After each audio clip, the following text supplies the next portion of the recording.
thanks, folks, for joining. I hope so. You're doing great. This is our first virtual session of this year, and we are kicking off with more or less a different aspect to it. But yeah, thanks for joining. This is our first research paper reading session, and we will try to do it every month. That's our target, and we are coming with some in-person events as usual in a way. But yeah, thanks for joining. My name is Kartikeya. I am an organizer of this community, and we have Shive with us, who is a co-organizer of AIDO. And our today's speaker is one of our volunteers, which basically reading on this, like, more or less a reinforcement learning paper, because RL is going crazy in LLM's world in a way, I can say. But yeah, uh, I guess if you start with your introduction, Anushka, you can go ahead. Now I can take my mute off. Yeah. Good evening, everyone. I'm Anushka Ekka. I'm a second year BTech student at Triple ITNR, and I'm currently pursuing BTech, and my branch is Data Science and Artificial Intelligence. So, being a data science and artificial intelligence student, one of the topic that interests me the most is reinforcement learning. And today I'll be reading, explaining the paper about it. So, basically the title of our paper is Playing Atari with Deep Reinforcement Learning. Okay, so let's start with it. So this paper presents the first deep learning model to successfully learn control policies directly from dimensional sensory input using reinforcement learning. So basically, it's saying that whenever we try to train an agent using some reinforcement learning techniques, we give it a manual output, like we define the inputs, we define the policies, and that. But in this model, in this paper, they are trying to say that kids trying to learn directly from raw inputs. And this is a convolutional neural network, and it's trained with a variant of Q learning. So this method is applied to 2600 games, Atari games, from the arcade learning environment. Coming to the introduction, yeah, so learning to control agents directly from high dimensional sensory inputs like vision and speech is one of the long standing challenges of reinforcement learning. Just because sometimes the vision and speech outputs or inputs are very, you can say, computation, it's very high, it's very, what to say, I'm really sorry, it's very problematic to work with. It has a very high dimensional inputs. So many of the times we define the grid. Like if we play Frozen Lake, we define the grid with penalties. We define it with rewards, and accordingly the agent learns to play. So in this, till date, the most successful RL applications that operate on these domains have relied on handcrafted features. And recent advances in deep learning have made it possible to extract high level features from raw sensory data, leading to breakthroughs in computer vision. These methods utilize a range of neural network architectures, including convolutional neural network, multi-layer perceptrons, restricted Boltzmann machines, and recurrent neural networks, and have exploited both supervised and unsupervised learning. It seems natural to ask whether similar technologies can also be beneficial for RL with sensory data. However, reinforcement learning presents several challenges from a deep learning perspective. Firstly, most successful deep learning applications to date have required large amounts of hand labeled training data. RL algorithms, on the other hand, must be able to learn from a scalar reward signal that is frequently sparse, noisy, and delayed. So basically, when we are training an RL agent, some of the rewards can be immediate or it can be delayed as well. If we play a step right now, the rewards can be after 10 stages, after 20 steps or more. So the reward can be delayed. So many times it's possible for the RL agent that it becomes confused in the environment, because the reward it is getting right now might not be the biggest reward. The subsequent reward may be better than that. Also, the delay between actions and resulting rewards, which can be thousands of time steps long, seems particularly daunting when compared to the direct association between inputs and targets found in supervised learning. Another issue is that most deep learning algorithms assume their data samples to be independent. While in reinforcement learning, one typically encounters sequences of highly correlated states. Basically, what this is meaning to say that in supervised and unsupervised learning, many of the data samples are independent, but in RL inputs, many of the stages, like the subsequent changes that is currently present and the state after that are correlated. Furthermore, in RL, the data distribution changes as the algorithm learns new behavior, which can be problematic for deep learning methods that assume a fixed underlying distribution. So in RL, supposedly, I'm in a state and I take the action A. I'm taking action E. So my next stage, that is S plus 1, the next subsequent state will be looking different as compared to right I am in the stage right now. And it depends highly on actions and the policies that I'm following that I'll be seeing the next states.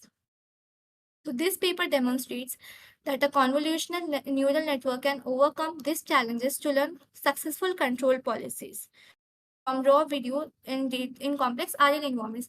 So in this paper, they are not telling the agent from the beginning that what the games are or how to play. Instead, they are letting the agent learn by playing all the movements, by playing everything, or the agent is basically discovering or exploring. And it gets rewards and penalties on each stage. So basically, that is more of like if you're training a dog and it's behaving like an agent. So if the dog is working correctly, you give him a reward. If he's not, you don't give him a reward. So the dog subsequently learns that okay, so following my master's command will gain me a reward, or not following will not gain me a reward. So it's basically like that.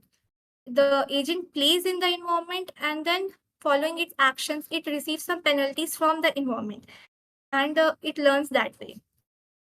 So the network is trained with a variant of Q learning algorithm with stochastic gradient descent to update the weights. Okay, so stochastic gradient descent is an optimization method to update the CNNs by minimizing loss function. Elevate the problems of correlated data and non-stationary distributions, we use an experience replay mechanism, which randomly samples previous transitions and thereby smooths the training distribution over many past behaviors. Okay, so in this approach to a range of Atari 2600 games implemented in the arcade learning environment, Atari 2600 is a challenging RL test bed that presents agent with a high dimensional visual input and a diverse and interesting set of tasks that were designed to be difficult for human players. Our goal is to create a single neural network agent that is able to successfully learn to play as many of the games as possible. The network was not provided with any game specific information or hand designed visual features and was not private to the internal state of the emulator. That's the environment. It learned from nothing but the video input, the reward, and the terminal signals and the set of possible actions, just as a human player would. Furthermore, the network architecture and all hyperparameters used for training were kept constant across the games. So far, the network has outperformed all various RL algorithms of the 6 of the 7 games we have attempted and surpassed an human explorer player of 3 of them. So, coming to the background, we consider tasks in which an agent interacts with an environment E. In this case, the Atari emulator in a sequence of action, observations, and rewards. Each time step, an agent selects an action AT from the set of legal action games. That is, A is defined over the set of 1 and K, and it can take the value between 1 and K. The action is passed to the emulator and modifies its internal state and the game score. Okay, so at a time t, agent is present in state S and it takes action AT. So based on the action, it will receive a penalty or a reward in the and it will be seeing the next state, that is ST plus 1. So the action is passed to the emulator and modify its internal state and the game score. According to the action, the game score will be modified. In general, environment may be stochastic because in general environment is stochastic because based on your actions the environment will change. The emulator's internal state is not observed by the agent. Instead, it observes an image from the emulator, which is a vector of raw pixel values representing the current screen. In addition, receives a reward RT, representing the change in game score. Note that in general, the game score may depend on the whole prior sequence of actions and observations. Feedback about an action may only be received after many thousands of times steps have elapsed. Since the agent only observes images of current screen, the task is partially observed and many emulator states are perpetually aliased. That is, it is impossible to fully understand the current situation only from the current screen ST. We therefore consider sequences of actions and observations and learn game strategies that depend upon these sequences. All sequences in the emulator are assumed to terminate in a finite number of time steps. This formalism gives rise to large but finite Markov decision processes in which sequence is a distinct state. As a result, we can apply standard reinforcement learning methods for MDP simply by using the complete sequence ST as the state representation at time t. So basically, a Markov decision process or Markov state is a state where the past is independent of the state given the future. That means we did not rely on the all the history of the actions, but only the present state or one state before. So that is basically the Markov state. The goal of the agent is to interact with the emulator by selecting actions in a way that maximizes future rewards. We make the standard assumption that future rewards are discounted by the factor of gamma per time step and define the future discounted return at time t.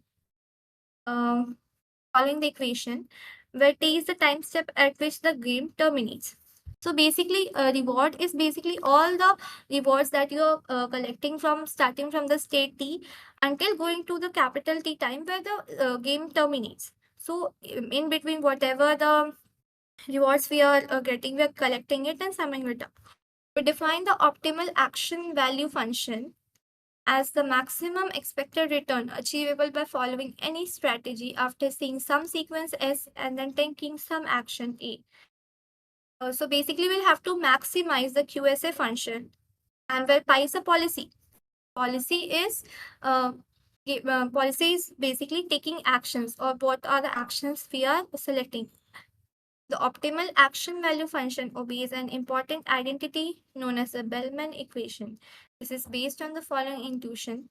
If the optimal value of the sequence S at the next time step was known for all possible actions A, then the possible strategy is to select the action, maximizing the expected value of R plus gamma Q of S of A. The basic idea behind many reinforcement learning algorithms is to estimate the action value function by using Bellman equation as an iterative update.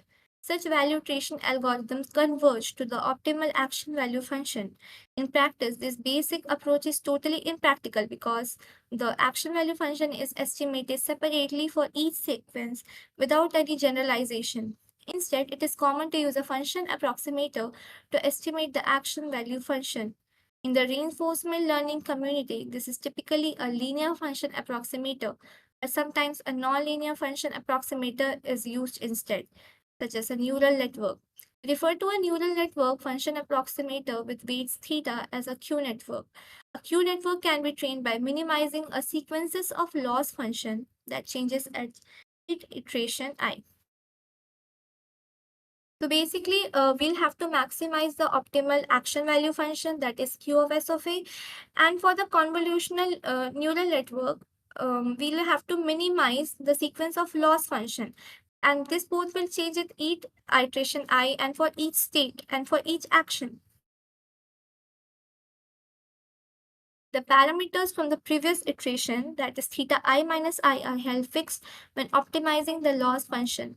Note that the targets depend on the network weights. This is in contrast with the target used for supervised learning, which are fixed before learning begins.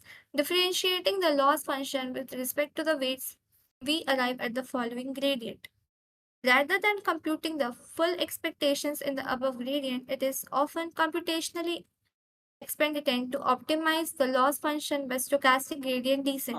So sorry to interrupt you, Anushka. Is there anyone till now who are who have any doubts till now, or like didn't get anything till then? Anushka, you can drink water, like if you want. Yeah. let's wait for 2 to 3 minutes so that people understand, like, people are getting or not. Is there any doubts if you are having, folks? Let me know. Or like Anushka, because we are here to basically help you with it. It's just not fast forwarding going with that. Or if you're getting everything, you can drop yes also at chat section. Just we are getting like, are you getting or not, or we are getting too fast in a way.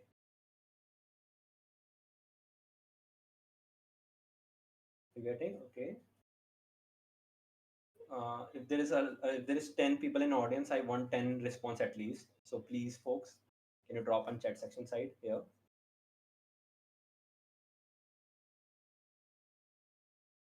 Okay, Shreya's getting. Anyone others? Okay, Akiti, Rudra, I guess. Yeah. Others? Akshita. Okay, cool. Please, folks, drop fast. Or if you have any questions, right? So you can ask. It's a very lame question also. It doesn't. Please do not feel very low in that terms, basically. So, yep.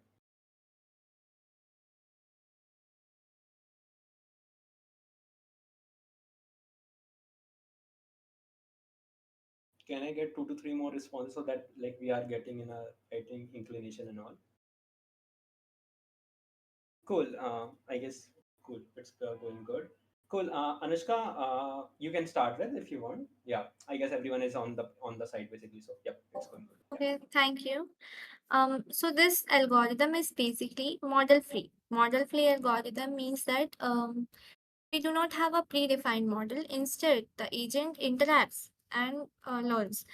It solves the reinforcement learning task directly using samples from the emulator E without explicitly constructing an estimate of it. It is also off policy. It learns about the greedy strategy A is equals to maximization of SA theta while following a behavior distribution that ensures adequate exploration of the state space. As the behavior distribution is often selected by epsilon greedy strategy that follows the greedy strategy with probability 1 minus epsilon and selects random action with probability E. So, the related works include perhaps the best known success story of reinforcement learning is TD Gammon, a backgammon playing program which learned entirely by reinforcement learning and self play and achieved a superhuman level of play. TD-Gammon is used a model-free reinforcement learning algorithm similar to Q-learning and approximated the value function using a multi-layer perceptron with one hidden layer. So basically, TD-Gammon was using temporal difference algorithm, and it surpassed its grandmaster or surpassed the human that was playing the backgammon game at that time. So, early attempts to follow up TD Gammon, including applications of the same method to chess, Go, and checkers, were less successful. Basically, it means that whenever they tried to play the TD Gammon on backgammon, so it was successful. But when they applied the same algorithm to chess, Go, and checkers, that did not perform so well. And this led to the widespread belief that TD Gammon approach was a special case that only worked for backgammon. Maybe due to the because of the stochasticity that the dice roll helps explore the state space and also makes the value function particularly smooth. Furthermore, it was shown that combining model-free reinforcement learning algorithms, just Q-learning, with nonlinear function approximators, or indeed with off-policy learning, would cause the Q networks to diverge. Subsequently, the majority of work in reinforcement learning focused on linear function approximators with better convergence guarantee. More recently, there has been a revival of interest in combining deep learning with reinforcement learning. Deep neural networks have been used to estimate the environment E. Restricted Boltzmann machines have been used to estimate the value function. So, restricted Boltzmann machines are unsupervised models that learn data distribution used to approximate QSM. Yeah. In addition, the divergence issues with Q-learning have been partially addressed by gradient temporal difference methods.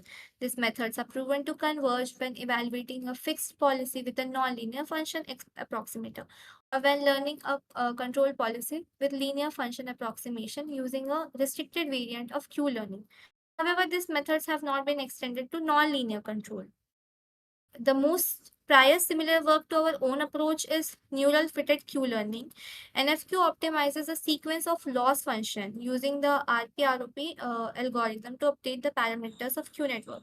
However, it uses a batch update that has a computational cost per iteration that is proportional to the size of data set, whereas we consider stochastic gradient updates that have a lower constant cost per iteration and scale to large data sets. NFQ has also been successfully applied to simple real-world control tasks under purely visual input by first using deep autoencoders to learn how dimensional representation of the task and then applying NFQ to this representation. In contrast, our approach applies reinforcement learning end to end directly from visual inputs. As a result, it may learn features that are directly relevant to discriminating from the visual inputs. As a result, it may learn features that are directly relevant to discriminating action values. Q learning has also previously combined with the experience replay and a simple neural network. But again, starting with a low dimensional state rather than raw visual inputs. So basically, NFQ, what it did, it used autoencoders. Autoencoders because if you have a very large map and you take a part of it or you take the whole of it, so it will have a very high computational cost. So what it did, it trimmed it. In a simple language, I would say it trimmed it and it reduced it to the less amount of pixels, so it may be not that computationally expensive. The use of Atari 26 emulator as a reinforcement learning platform was introduced by an author who applied standard reinforcement learning algorithms with linear function approximation and generic visual features. Subsequently, results were improved by using a larger number of features and using tug-of-war hashing to randomly project the features into a lower dimensional space. The hyperneat evolutionary architecture has also been applied to the Atari platform, where it was used to evolve a neural network representing a strategy for that game. When trained repeatedly against deterministic sequences using the emulator's reset facility, these strategies were able to exploit design flaws in several Atari games. Coming to the deep reinforcement learning, recent breakthroughs in computer vision and speech recognition have relied on efficiently training deep neural networks on very large training sets. The most successful approaches are trained directly from the raw inputs using lightweight updates based on stochastic gradient descent. By feeding sufficient data into deep neural networks, it is often possible to learn better representation than handcrafted features. I would like to ask that does anyone have any doubt up to here, or shall we continue?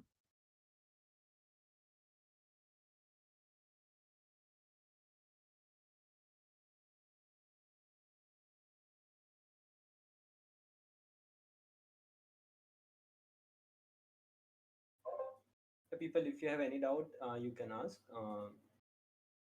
Yeah, otherwise, like that's a great point. We can talk about Q learning or RNN also in a more depth manner. But yep, is there anyone people have or facing any issues? Again, I'm saying, if you think your doubt is very small, don't think in that way, or like a kind of very pity doubt. Don't think in that way. Every small doubt or like a bigger doubt is very important at this point. Reading a paper is another thing, but understanding the concept is another thing. So you can ask anything if you have any. Otherwise, we can talk more on RNN or Q learning also in a simultaneous way. But yeah, uh, others can tell that particularly. Yeah.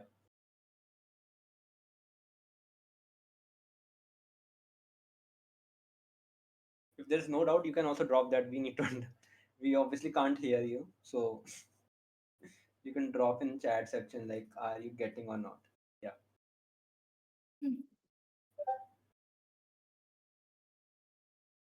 Okay, then I think we should continue with RNN. Okay, so as Shiva asked, let's go with RNN.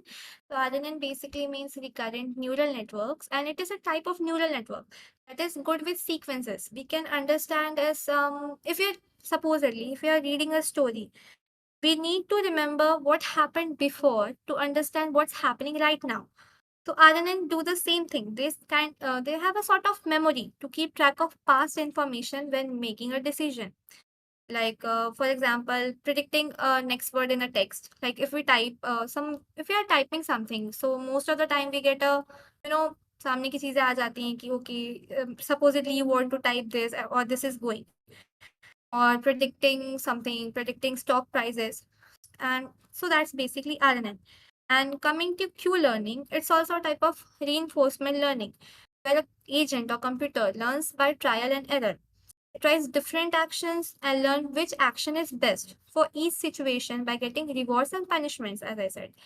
So when it learns all of this stuff, it stores it in a table that is called a Q table, and Q values tell how good an action is it in a particular situation. It will change from state to state. For state one, it will be something different, but for the stage two, some actions can be different. Like it depends on states as well and your actions as well. So this both are in a brief, RNN learns from past sequences, and Q learning learns the best action by trying and getting rewards. Yeah. So I think, Cool. Yeah, I guess majorly like if you want to understand more about RNN, states of this one theory around Markov chain. If anyone wants to go in depth of state part, how basically state management works in RNN, you can test that. But yeah, that's just want to add. Continue, Anushka. Yeah. yeah. So basically, the most successful approaches are trained directly from the raw inputs using lightweight updates based on stochastic gradient descent. By feeding sufficient data into deep neural networks, it is often possible to learn better representations than handcrafted features. These successes motivate our approach to reinforcement learning. Our goal is to connect a reinforcement learning algorithm to a deep neural network which operates directly on RGB images and efficiently process training data by using stochastic gradient updates. Yeah. Um, Yeah, so stochastic gradient descent is an optimization method to update CNNs by minimizing loss function, as I said. Tesoro's TD-Gammon architecture provides a starting point for such an approach. This architecture updates the parameters of a network that estimate the value function directly from on-policy samples of experience drawn from the algorithm's interaction with the environment or by self-play in case of backgammon. Since this approach was able to outperform the best human backgammon players 20 years ago, it's a natural wonder whether 2 decades of hardware improvements coupled with modern deep neural network architectures and scalable RL algorithms might produce significant process. In contrast to TD Gammon and similar online approaches, we utilize a technique known as experience replay, where we store an agent's experience at each time step ET.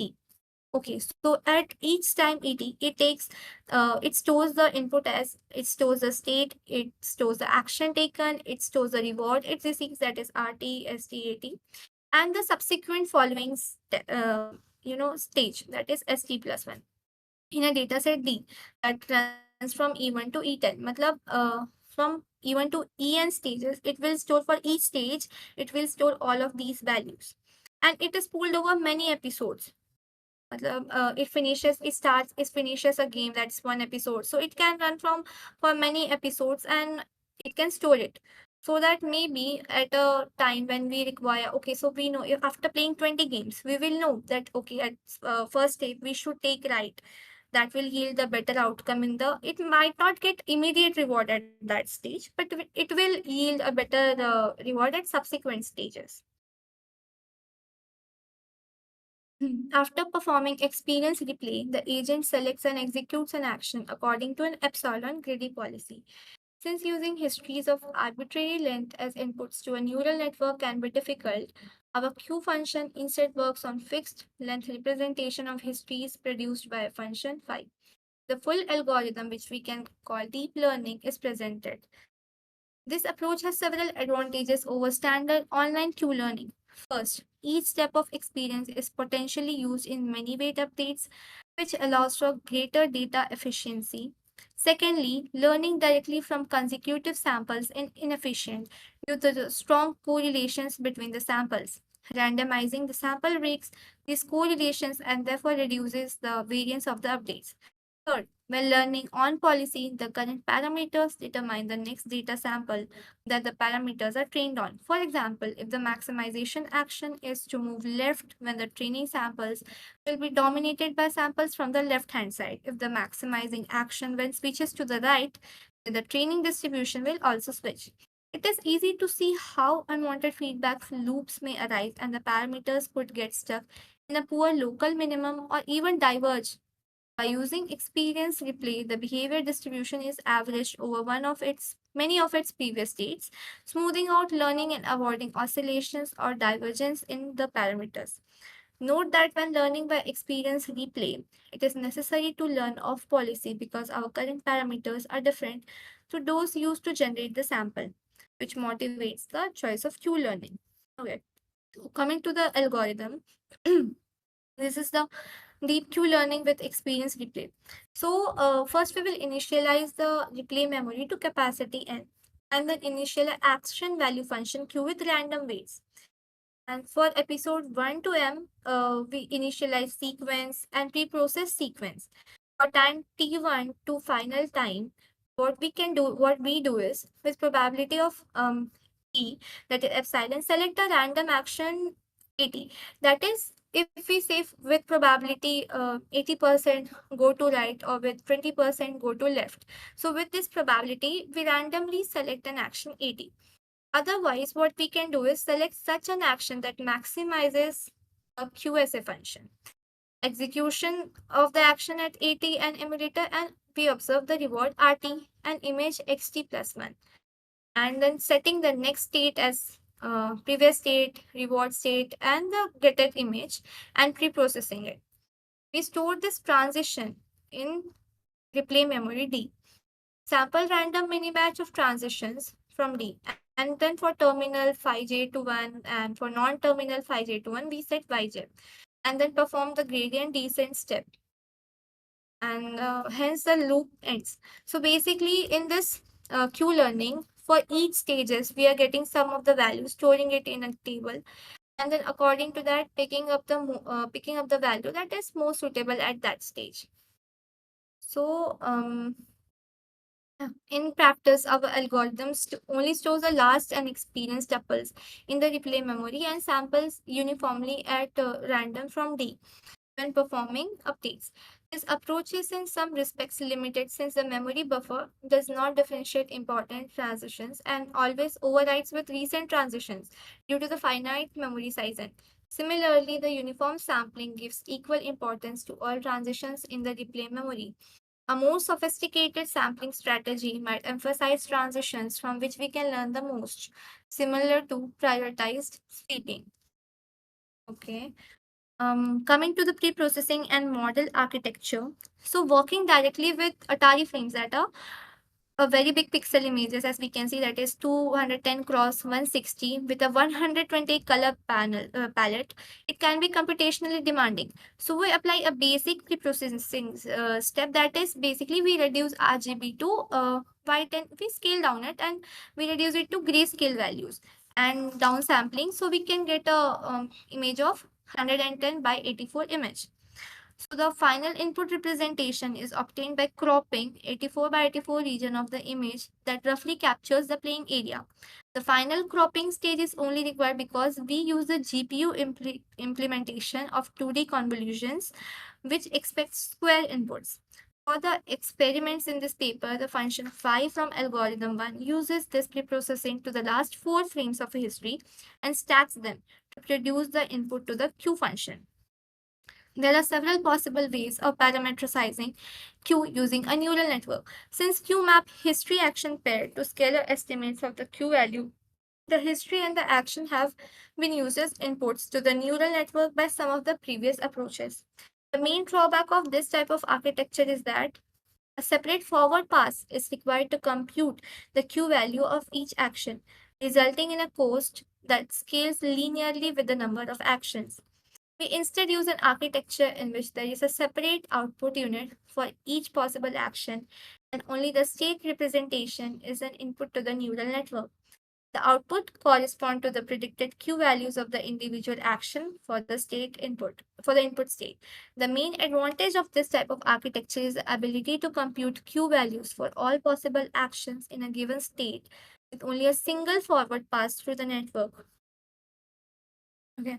So basically, what this is saying that if we have a very huge image, as I said, so computing it is very expensive, and most of the time the game area or the frame which we are playing on is of a very small size. So what it does that it first of all converts it to a grayscale image by using some of the filters, and then crops it just to use the minimum area required to train an agent, and followed by the algorithm. Okay. So the number of valid actions varied between 4 and 18 on the games were considered. We refer to the convolutional neural networks trained with our approach as deep Q networks. So so till now, any doubts, anyone, or can we move around some topic suggested by you all? I guess there's one more doubt. What are the goals of integrating deep learning methods with reinforcement learning algorithms? Yeah, Anushka, want to take that or like? Yeah, I can. Sure, go for it. Okay, so basically, the primary goal of interacting deep learning with reinforcement learning, as discussed in the paper, is to build reinforcement learning agents that can operate directly on raw sensory inputs. That is images. While playing, they are learning. We are not giving it any input, or we are not defining anything. They are learning directly from the raw sensory inputs such as images, video, or whatever things are, instead of using predefined features or manual engineering. We are not giving any of the input, we are not defining the environment. Instead, we are just letting the agent play the game or whatever, and it learns from there. So, did I clear the doubt or? Uh, okay, so like I can add one more thing to here. Like think in that way because reinforcement learning is focuses on the what's the environment of the whole system, and deep learning just focuses on more like focuses on the neural network part. So using both things basically give you a better result if you think in that way. So if you see RL, it's more like focused on agentic part, but agent in the sense agents work on the sense of what's the environment working on it, right? So it iterate over the loops on the basis of the environment. But for the RL part, RL is totally for the deep learning part, deep learning is majorly focused about what are the layering that you're doing for the neural networks part. So using both of them basically you can say influence the whole benchmarking part in a more better way. So that's the main thing, just to make the model more better accurate or make the model more better in terms of the sizing and all. But yeah, if you have any question, I guess Rudra RPD is Rudra only, if I'm not wrong. So you can ask, but I hope so. Anushka part is majorly Anushka put it in a more better way. I'm just going more like a designing POV, if I will say. Yeah, I hope so. You got it.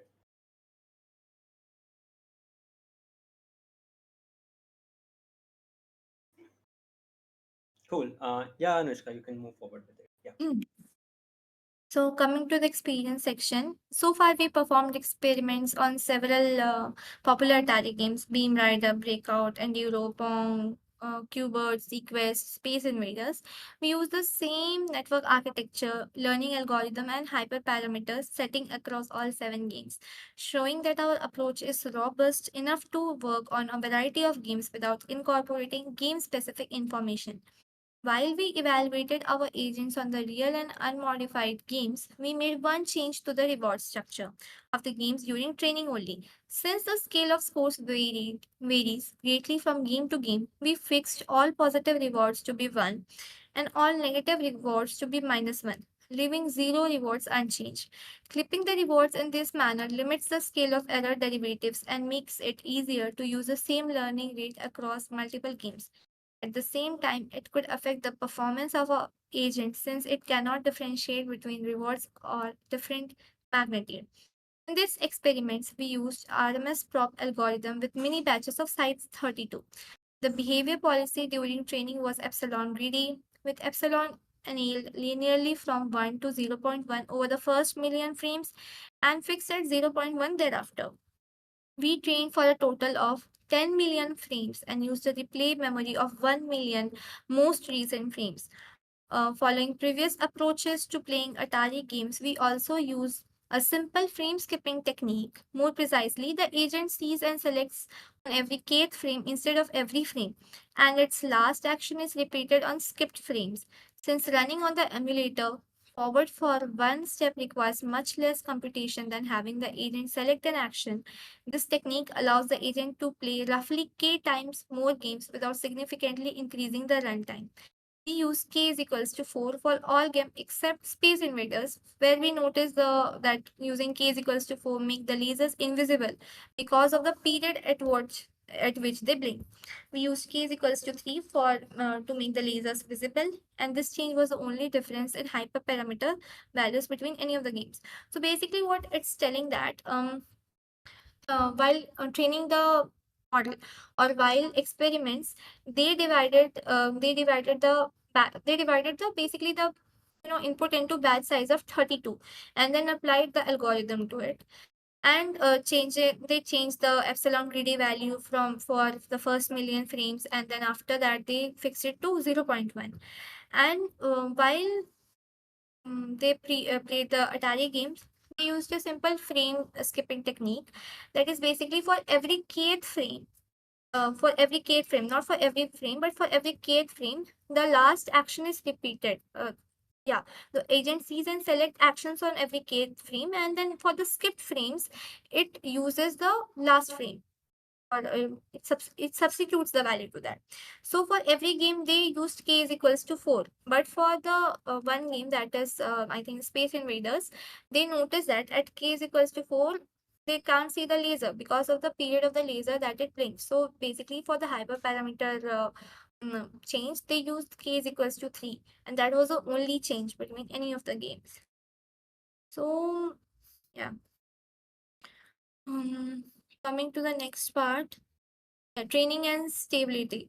In supervised learning, one can easily track the performance of a model during training by evaluating it on the training and validation sets. So, in supervised learning, what we do is basically supervised learning and unsupervised learning. Or supervised learning, what we do is we divide the training set into training and validation sets. But in reinforcement learning, we actually evaluate the progress of an agent during training, and that is very challenging because our evaluation metric as suggested is the total reward that agent collects in an episode or game averaged over a number of games. We periodically compute it during training. The average total reward metric tends to be very noisy because small changes to the weights of a policy can lead to the large changes in the distribution of states the policy visits. The leftmost two plots in the figure show how the average total reward evolves during training on the game sequenced and breakout. Okay, so I think no, it's downside. I think So I think it's on average on reward on the breakout part and average reward on the sequest part. As we can see, is over total episodes played, how the rewards are changing based on the policies followed. So we can see the plots is coming back. Yeah, both average reward plots are indeed quite noisy, giving one of the impression that the learning algorithm is not making a steady progress. Another more stable metric is the policy's estimated action value function Q, which provides an estimate of how much discounted reward the agent can obtain by following its policy from any given state. We collect a fixed set of states by running a random policy before training starts and track the average of the maximum predicted Q for these states. The two rightmost plots in the figure 2 shows that the average predicted Q increases much more smoothly than the average total reward obtained by the agent, and plotting the same matrix on the other 5 games produces similarly smooth curves. In addition to seeing relatively smooth improvement of the predicted Q during training, we did not experience any divergence issues in any of the experiments. This suggests that despite lacking any theoretical convergence guarantee, our method is able to train large neural networks using a reinforcement learning signal and stochastic gradient descent in stable manner. Okay, so as we see in the left of the two figure, what they discovered was the Q values the agent was not making a very smooth progress. It was very noisy. But on the two games, that breakout and sequest, on the right side of the two figures, we can see that the data is not, or the Q values are not so noisy.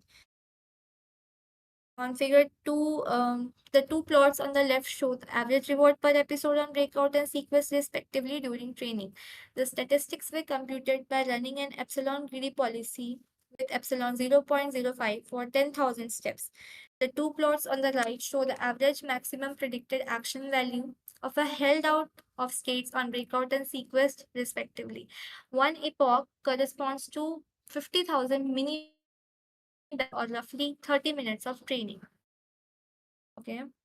So coming to visualizing the value function. Figure 3 shows a visualization of the learned value function of the game sequence. The figure shows that the predicted value jumps after an enemy appears on the left side of the screen, point A. The agent then fires a torpedo at the enemy, and the predicted value peaks as the torpedo is about to hit the enemy, point B. Finally, the value falls to roughly its original value after the enemy disappears, point C. Figure 3 demonstrates that our method is able to learn how the value function evolves for a reasonably complex sequence of events.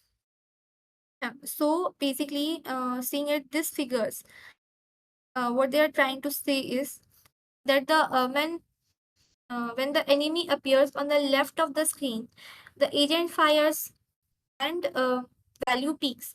But as the torpedo is about to hit the enemy, finally, the value falls to roughly its original value after the enemy disappears. So, according to the enemy is moving and the agent is trying to fire a torpedo to it, the value shifts. Coming to the main visualization, we compare our results with the best performing methods from the RL literature. The method labeled SARSA uses the SARSA algorithm to linear policies on several different features set hand engineering for the Atari task, and we report the score for the best performing feature set 3. Contingency used the same basic approach as SARSA but augmented the feature sets with a learned representation of the parts of the screen that are under agent's control. Okay. So basically, what is SARSA algorithm is state action reward state action. It is also a type of reinforcement learning algorithm and used to train a micro decision process policy.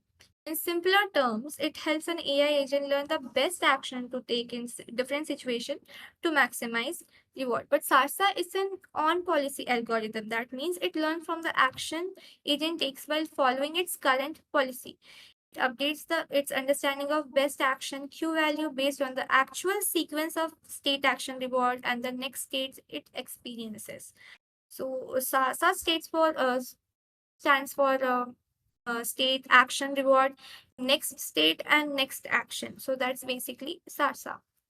So coming back, note that both of these methods incorporate significant prior knowledge about the visual problem by using background abstraction and treating each of the 128 colors as a separate channel. Since many of the Atari games use one distinct color for each type of object, treating each color as a separate channel can be similar to producing a separate binary map encoding the presence of each object type. In contrast, our agents only receive the raw RGB screenshots as input and must learn to detect objects on their own. In addition to the learned agents, we also report scores for an expert human game player and a policy that selects action uniformly at random. The human performance is the median reward achieved after around 2 hours of playing each game. Note that our reported human scores are much highly that ones in the Belarel et al. For the learned methods, we follow the evaluation strategy used in Balmer and report the average score obtained by running an epsilon greedy policy with epsilon 0.05 for a fixed number of steps. The first 5 rows of the table 1 shows per game average scores on all the games. Our approach labeled DQN outperforms the other learning methods by a substantial margin, while on 7 games despite incorporating almost no knowledge about the input. So basically, this table 1 shows that on all the 7 games there are various reinforcement learning techniques applied, and our the paper that is based on DQN is better than all of the other algorithms.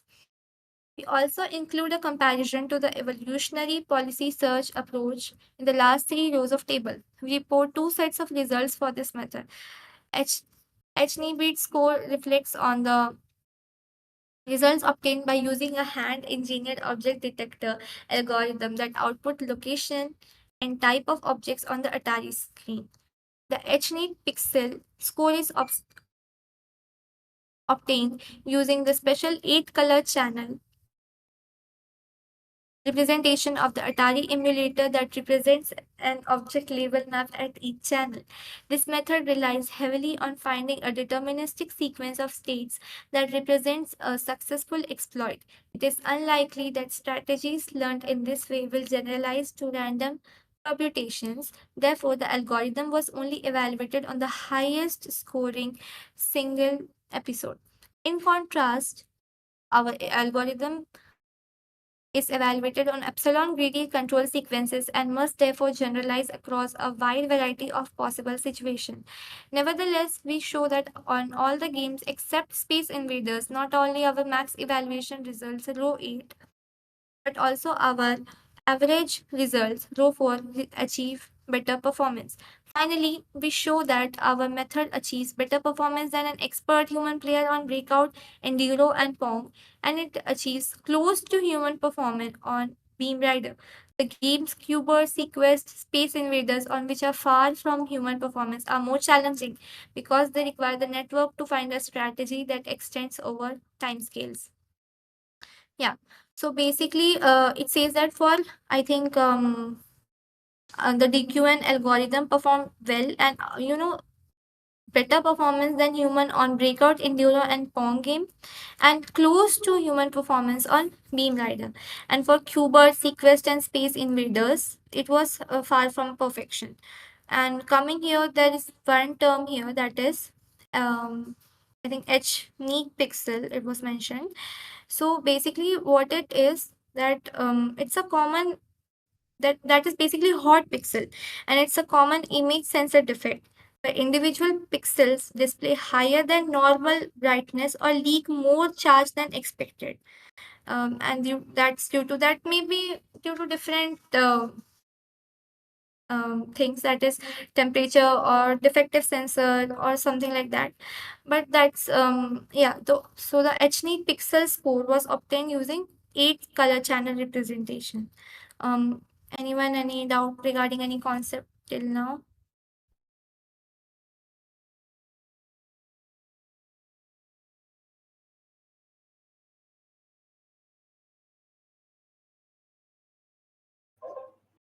Everyone is fine. What Anushka basically explained it. Let me know.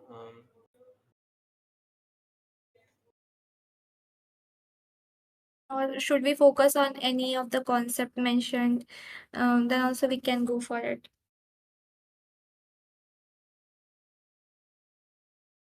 Because now there's only conclusion part left, and basically the conclusion is also around that they introduced a new deep learning for model for reinforcement learning integrated with Atari games and used only raw pixels as input and performed better than any existent algorithms. And they also presented a variant of online Q learning that combines stochastic mini batch updates with experience replay memory to ease the training of deep networks for RL. And it gave the state of art results in 6 of the 7 games it was tested on with no adjustment of the architecture of hyperparameter. That was the only result that basically they introduced a new variant. They used raw pixels only as input, and they used stochastic mini batch updates. That's all the paper is all about. So if we want, we can focus on any of the concepts used or any of the part.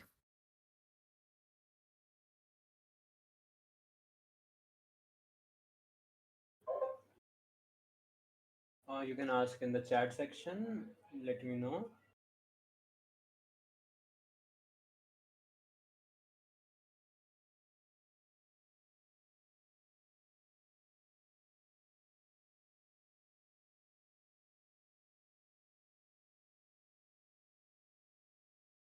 So there is no doubts, or if you have any doubt, you can basically chat in a way.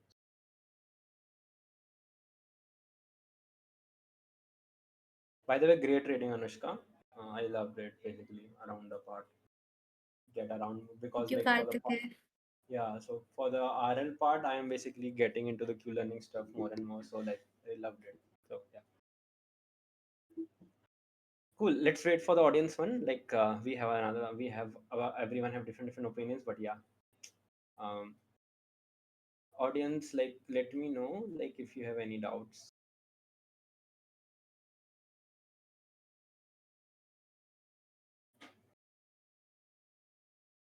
Anyone? Yeah, also, if you want to explore, anyone from the audiences wants to explore deep reinforcement learning.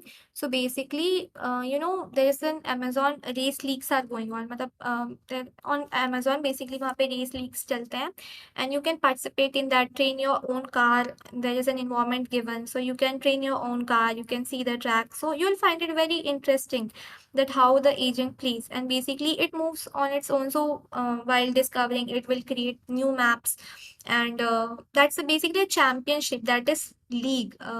If wanted, I'll share the link.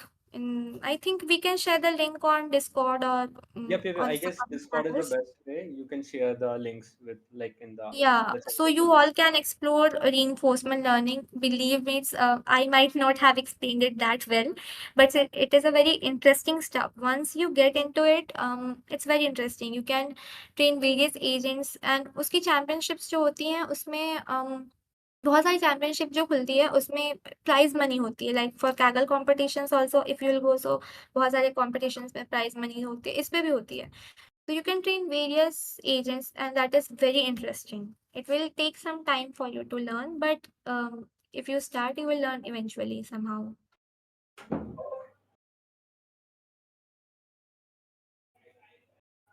Cool. Also Anushka, what you can do, research paper का link एक बार किसी channel पे डाल देना, so that if anyone wants to basically go through again, they can. Yeah, sure. I'll do it after that. Cool. So I'm assuming people you didn't have any doubts. At least you can give feedbacks to Anushka, like she did amazing work, so you can Yeah, do that. I'll really love to have feedbacks Yeah. from everyone. This was my first research paper reading session. So if I made any mistakes, then also like thank you for being with me till now.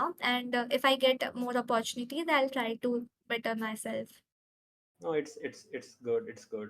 Paper reading. वैसे like after a long time, even I did a reading session and all that, so it's great. Like from my side.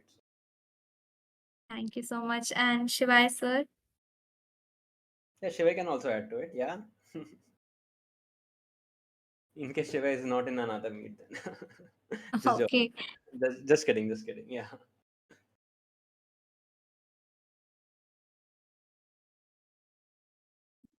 I guess I'm seeing 8 people in audience. At least we got eight. At least I'm expecting. So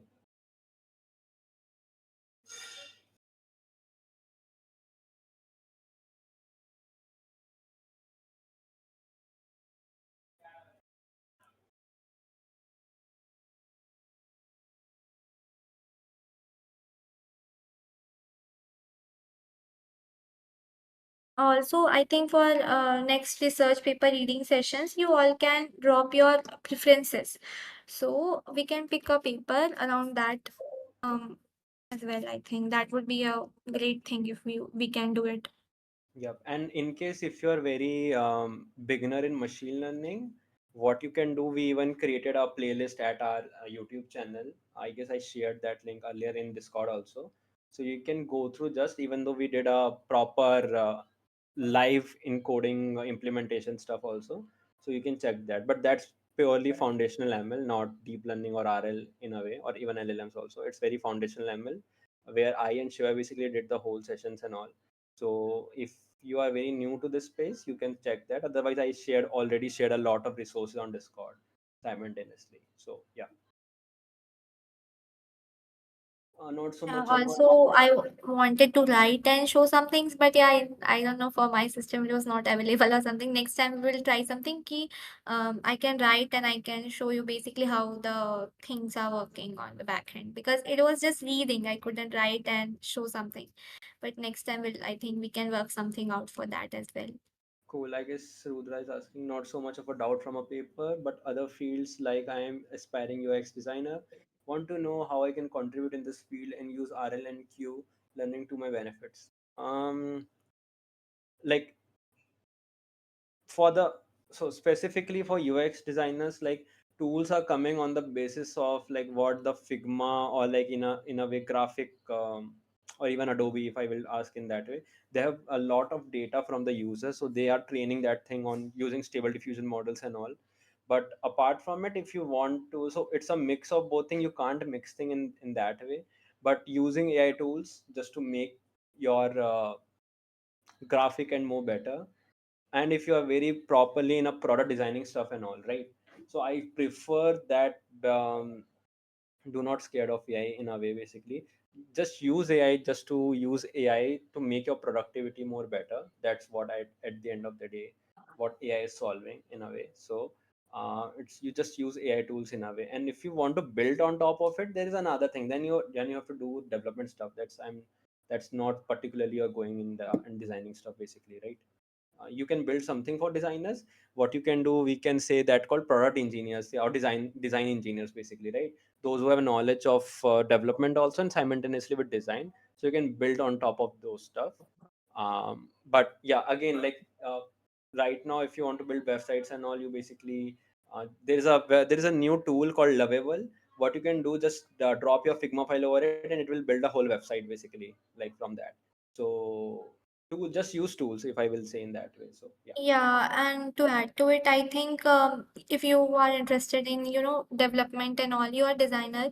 So I think you can create a reward-based learning interface like a study app or study website where the system personalizes difficulty levels and topics by rewarding user successes. That is basically agent type behavior. So you can use that as well. I mean, for project case, you can create that as well.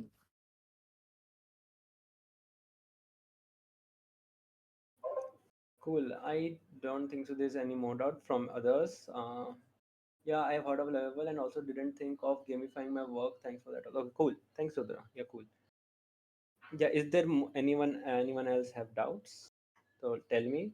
Otherwise, yeah. So otherwise, you can basically, obviously, Discord is here. So if you want to discuss any topic, okay, we can do that.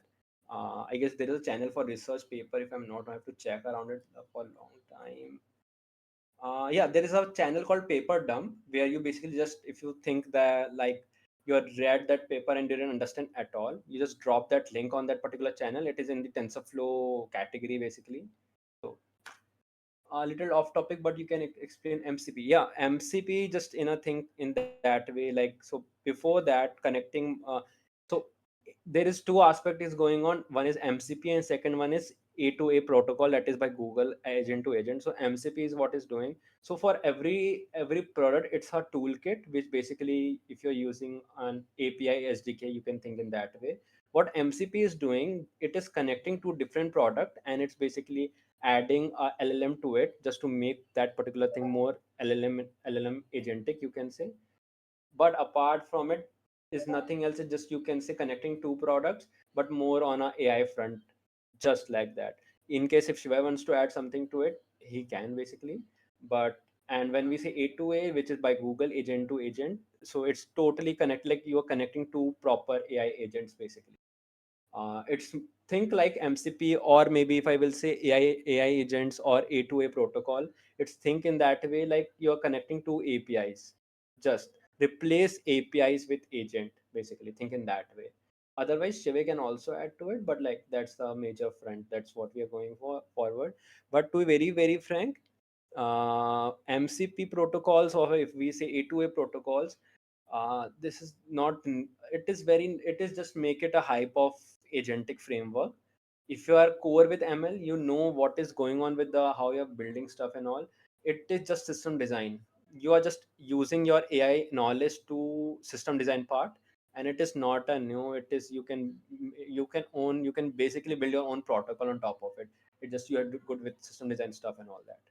So this is not new as of now, but don't create a hype of it. It's just like people, because for the industry point of view, it make the process very seamless. But if you are very core with engineering stuff and all that, don't think it's a very big thing and all that. It's just a protocol basically. It's a system design protocol, if I will say in that way. But yeah, I hope so you got it. Yeah.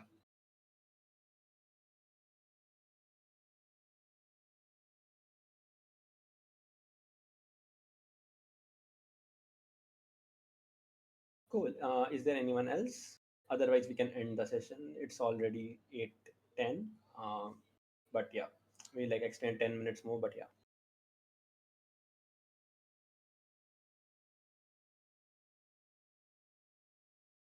cool. Then we will. We all are on Discord only. If you have any doubts, there's a discussion channel, our newcomers channel also. If you're very new to things, so you can drop there if you want anything. And yeah, this all it. Thanks for joining, folks. Thanks Anushka for sharing basically talking about insights about the paper and all. And yeah, thanks attendees for joining. And we are coming with some good stuff for you all. So keep have patience on it, and I hope so you love it when we bring some stuff with you all in couple of months, I can say. So yeah, Thank you, everyone. Thank you so much for joining. cool folks. Then see ya, tata, bye bye, and see you on the next event, if I will say so. Yeah, see you folks. Bye bye. Take care. Yep.